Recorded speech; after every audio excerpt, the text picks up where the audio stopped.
When we are free, there is a letting go of attachments. We can enjoy a thing, but we don't need it for our happiness.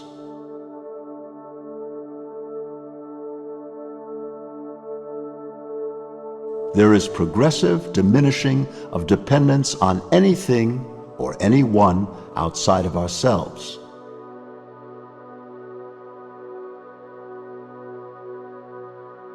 Sometimes we surrender a feeling, and we notice that it returns or continues. This is because there is more of it yet to be surrendered.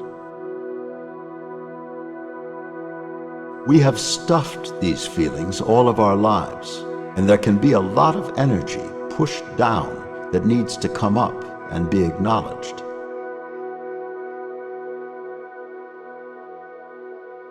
When surrender occurs, there is an immediate lighter, happier feeling, almost like a high. By continuously letting go, it is possible to stay in that state of freedom. Feelings come and go, and eventually you realize that you are not your feelings, but that the real you is merely witnessing them. You stop identifying with them.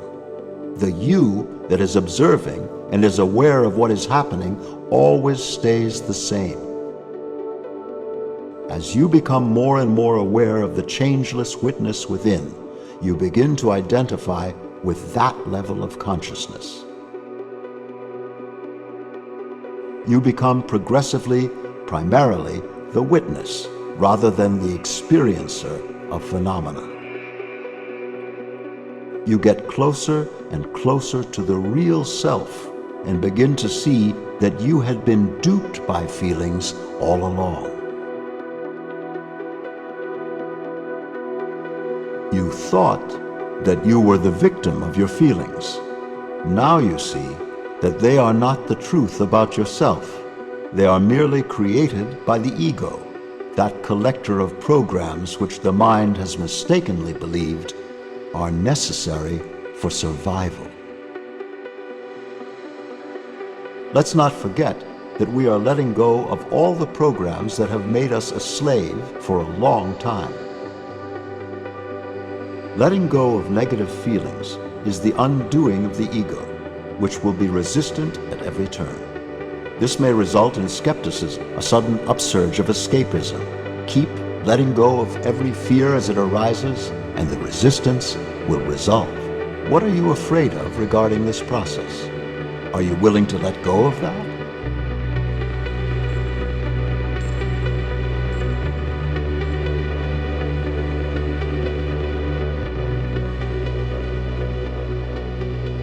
The level of shame is at the bottom, close to death, representing bare survival. The level of courage is the critical point that marks the shift from negative to positive energy. It is the energy of integrity, being truthful, empowerment, and having the capacity to cope.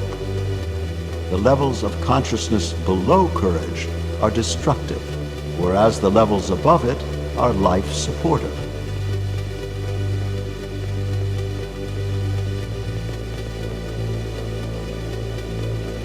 Above the level of courage, people seek us out because we give energy to them, power, and we have goodwill towards them. Below the level of courage, people avoid us because we take energy from them, force.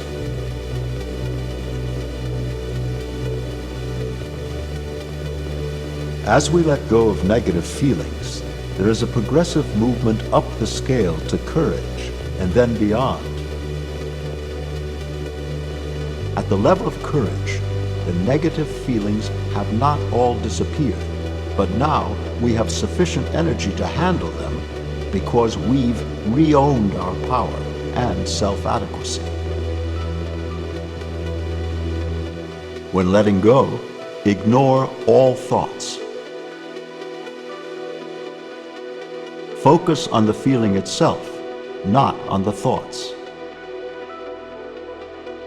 Thoughts are endless and self-reinforcing, and they only breed more thoughts.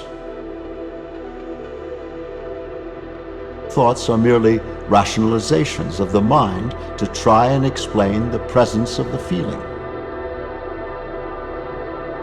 The real reason for the feeling is the accumulated pressure behind the feeling that is forcing it to come up in the moment. The thoughts or external events are only an excuse made up by the mind.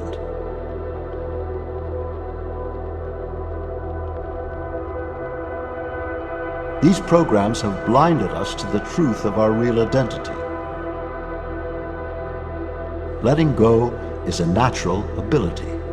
It is not something new or foreign. It is not an esoteric teaching or somebody else's idea or a belief system. We are merely utilizing our own inner nature.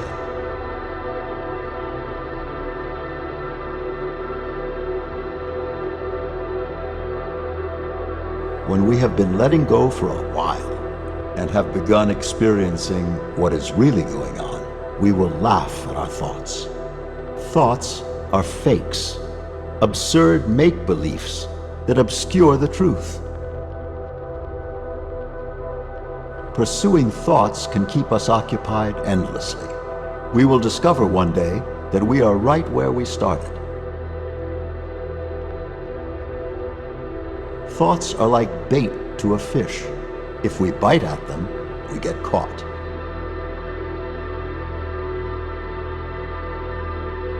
The real self is the space between the thoughts, or more exactly, the field of silent awareness underneath all thoughts. It's best not to bite at the thoughts. We don't need them. Inside of us, but out of awareness, is the truth that I already know everything I need to know. Thousands and even millions of thoughts can be replaced by a single emotion. Emotions are more basic and primitive than mental processes. Take advantage of the higher states in the momentum of letting go. Keep on going, because it will get better and better all the time. Letting go gains a certain momentum. It is easy to keep it going once it is started. The higher we feel, the easier it is to let go. Often we have let go, but think that we haven't. We are not aware of all the coal that we have shoveled. We are always looking at the shovelful we are handling right now. We don't realize how much the pile has gone down. It is common for people who have made enormous gains to claim it just isn't working. We have to remind ourselves sometimes what we were like before we started this process. Resistance to letting go. As perception is replaced with vision, it takes no position and sees the intrinsic value and lovability of all that exists. Everything emits energy, either positive or negative.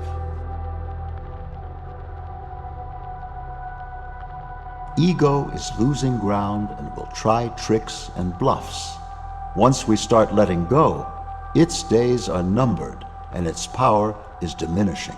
The ego is not our friend. Like master control, it wants to keep us enslaved by its programs.